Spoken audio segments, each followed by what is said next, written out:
Hossein Locker. আসসালামু আলাইকুম আমার ছোট্ট বন্ধুরা। ইমাম বুখারী রহিমাহুল্লাহর জীবনের অসাধারণ সব ঘটনা নিয়ে আমরা আবারও হাজির হয়েছি। তোমাদের কি মনে আছে, গত পর্বে আমরা দেখেছিলাম সত্যের জন্য তিনি কতটা শক্ত ছিলেন। শুধু একজন লোক মিথ্যা বলছে জানার কারণে তার কাছ থেকে হাদিস না নিয়েই তিনি ফিরে এসেছিলেন। তো আজ আমরা তার জীবন থেকে শিখব আল্লাহর ঘর মানে মসজিদের কিছু আদব, আর দেখব দুই মহান বন্ধুর এক আবেগময় বিদায়ের মুহূর্ত। তাহলে চলো শুরু করা যাক।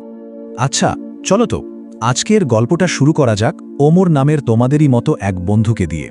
ওমর আজ খুব খুশি, সে মসজিদের দিকে ছুটে যাচ্ছে। কিন্তু একটা প্রশ্ন আছে, আল্লাহর ঘরে ঢোকার আগে সবচেয়ে জরুরি কাজটা কি হতে পারে? চলো ওমরের সাথেই আমরা উত্তরটা খুঁজে বের করি। তো আমাদের আজকের গল্পের প্রথম ভাগ হলো আল্লাহর ঘরের আদব, মানে মসজিদের ভেতরে আমাদের কীরকম আচরণ করা উচিত। চলো দেখে নিই ওমর এই ব্যাপারে কি শিখল, আর তার সাথে সাথে আমরাও শিখে নিই। তোমরা কি জানো ওমর কেন এতটা খুশি?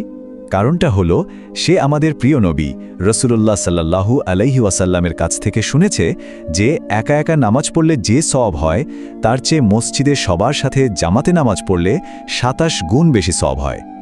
১-২ গুণ না, পুরো ২৭ গুণ। চিন্তা করা যায়? আর তার জন্যই তো সে খুশিতে প্রায় দৌড়েই যাচ্ছিল মসজিদের দিকে। কিন্তু মসজিদের দরজার কাছে এসেই সে খুশিতে একটু জোরে কথা বলে ফেলল। তখনই তার মা খুব আদর করে তার কাঁধে হাত রাখলেন, বললেন, বাবা, এটা তো আল্লাহর ঘর, এখানে একদম চুপ থাকতে হয়, শান্ত থাকতে হয়, কোনো রকম হইচই বা শোরগোল করা যাবে না। ওমর সেদিন তার মায়ের কাছে কি দারুণ কয়েকটা জিনিস শিখল। সে তো ভাবতেই শুরু করল যেন স্বয়ং ইমাম বুখারী তাকে আদর করে শেখাচ্ছেন।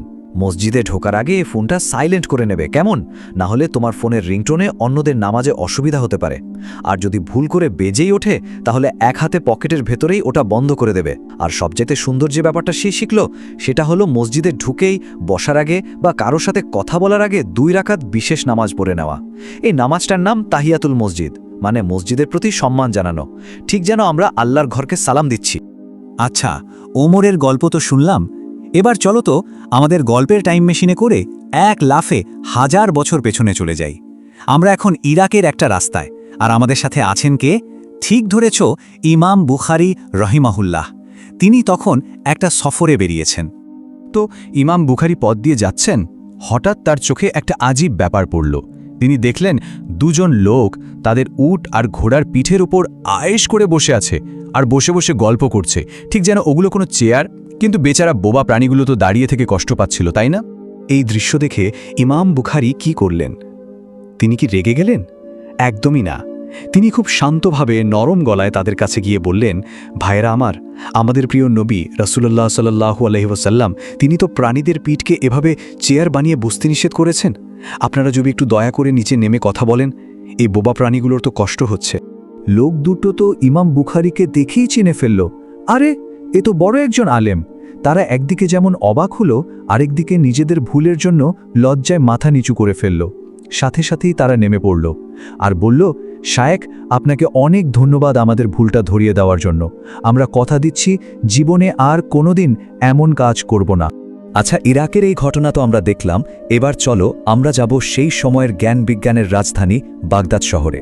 সেখানে ইমাম বুখারী দেখা করতে এসেছেন আরেকজন বিশাল জ্ঞানী মানুষের সাথে। তিনি হলেন আরেক জ্ঞানের পাহাড়, ইমাম আহমদ ইবনে হাম্বল রাহিমাহুল্লাহ। ইমাম আহমদ তো ইমাম বুখারীর কাজ দেখে একেবারে মুগ্ধ, কিন্তু তিনি চাইলেন ইমাম বুখারীর জ্ঞানটা আরেকটু পরীক্ষা করে দেখতে। তাই তিনি একটা বেশ কঠিন প্রশ্ন করে বসলেন। তিনি জিজ্ঞেস করলেন, মুহাম্মদ, একটা ব্যাপার বলো তো। বিখ্যাত সাহাবী আবু হুরায়রা রাদিয়াল্লাহু আনহু থেকে বর্ণিত একটা হাদিস আছে যেটা হযরত রুকাইয়া রাদিয়াল্লাহু আনহাকে নিয়ে, কিন্তু তুমি তোমার বইতে সেই হাদিসটা নাওনি কেন? আর ঠিক এইখানেই বোঝা গেল ইমাম বুখারীর জ্ঞান আসলে কতটা গভীর। তিনি যেন একজন ডিটেকটিভের মতো করে উত্তরটা দিলেন। খুব বিনয়ের সাথে বললেন, শায়েখ, ব্যাপারটা হলো রাসূলুল্লাহ সাল্লাল্লাহু আলাইহি ওয়াসাল্লামের মেয়ে হযরত রুকাইয়া রাদিয়াল্লাহু আনহা তিনি তো বদর যুদ্ধের সময়ই ইন্তেকাল করেন, আর হযরত আবু হুরায়রা রাদিয়াল্লাহু আনহু ইসলাম গ্রহণ করেছেন তারও 5 বছর পরে। তাহলে বলুন, তিনি কিভাবে হযরত রুকাইয়া রাকে দেখে হাদিসটা বর্ণনা করবেন? এটা তো সময়ের হিসাবেই মেলে না। এই উত্তরটা শুনে ইমাম আহমদ তো একেবারে অবাক। তিনি বিস্ময়ে বলে উঠলেন, আল্লাহু আকবার, সুবহানাল্লাহ। হে মুহাম্মদ, তুমি তো শুধু হাদিস জমা করনি, তুমি তো একটা আসল জৌহুরি, যে কিনা প্রত্যেকটা পাথরকে ঘষে ঘষে পরীক্ষা করে দেখে কোনটা আসল আর কোনটা নকল। আমি তোমার মতো এত সতর্কর জ্ঞানী আলেম আমার জীবনে আর দেখিনি। কিন্তু এই আনন্দের মুহূর্তেই গল্পের মোড়টা হঠাৎ ঘুরে গেল। ইমাম বুখারীর কাছে একটা খবর এলো। খবরটা হলো অনেক দূরে তার নিজের শহর বুখারায় তার মা খুব অসুস্থ হয়ে পড়েছেন। ব্যাস, তাকে এবার বাড়ি ফিরতে হবে। আর এভাবেই দুই মহান বন্ধুর বিদায়ের সময়টা ঘনিয়ে এলো। তো ইমাম বুখারী যখন বিদায় নিচ্ছেন, ইমাম আহমদ ঠিক একজন বাবার মতো করে খুব স্নেহ নিয়ে তাকে একটা পরামর্শ দিলেন। বললেন, খোরাসান দিয়ে যেও না, ওই পথে এখন অনেক ঝামেলা চলছে। ভেবে দেখো, একে অপরের জন্য তাদের মনে কতটা মায়া, কতটা চিন্তা ছিল। বিদায়ের সেই মুহূর্তটা ছিল খুবই আবেগের। ইমাম আহমদ ইবনে হাম্বলের চোখ পানিতে টলমল করছিল। তিনি ইমাম বুখারীকে বুকে জড়িয়ে ধরলেন, আর তার গলাটা যেন কেঁপে কেঁপে উঠছিল। তিনি বললেন, মোহাম্মদ, আমি আমার জীবনে অনেক ছাত্র পড়িয়েছি, কিন্তু আল্লাহর কসম, আমি তোমার কাছ থেকে যা যা শিখেছি তা আর অন্য কারো কাছ থেকে শিখতে পারিনি। তিনি এরপর এমন একটা কথা বললেন যা শুনে অবাক হতে হয়। তিনি বললেন, তুমি আমার ছাত্র ছিলে, আবার তুমি আমার শিক্ষক ছিলে।